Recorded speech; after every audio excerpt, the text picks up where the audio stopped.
Hey guys, so the trailer for Spider-Man Homecoming just dropped and it looks incredible. I mean, I love the fact that it just opens up straight up with an Avengers reference. What's up, guys? Wait a minute.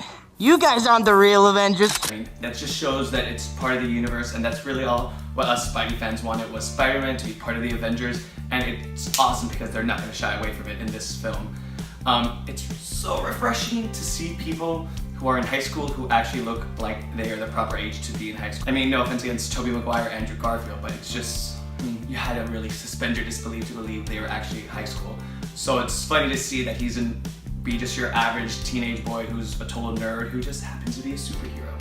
One of the things that I really liked about this trailer was when you see Peter in his high school, it actually looks like a high school should be. Everyone is like different ethnicities. It's not just, no offense, white people.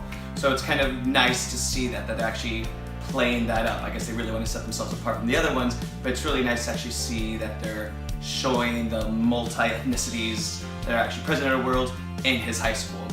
Obviously, Robert Downey Jr. Iron Man is going to be in this film, and it just adds to it. I mean, Disney and Marvel, I'm sure, paid him a hefty check to be part of this movie, but you know what? I don't care because I want him in it.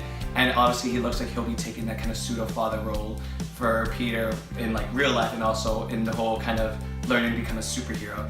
So Robert Downey Jr. will bring his hilariousness to this film, and I just think that he's the perfect addition for this. You know, this movie is already set apart from all the other Spider-Man films, and it's great. In one of the scenes of the trailer, you see Spider-Man jump over a helicopter, and I just love the fact that you can actually see the webbing in between his arms. It's kind of like the Spider-Man glider thing. So I'm glad that they've added that to the suit. I think that, I mean, I'm nerding out on that. I think it's really great that Michael Keaton is in this movie as the Vulture. Like, he's gonna be the main villain. And I first knew about Michael Keaton when he was originally Batman way back when in like, was it late 90s? No, early 90s, late 80s? Anyways, that Batman. So it's kind of good to see him back in the comic book genre now in this kind of like threatening role. Like, he actually kind of like creeps me out when he's like, I will destroy you. One of the things I'm really intrigued on about this film is the villain, the Vulture, and a lot of the other people in the film seem to be using tech in it. So I wonder if that's kind of tech that Tony Stark maybe had made and it's coming back to bite Spider-Man in the ass and he has to deal with it. So I'm really interested to see what they do with that.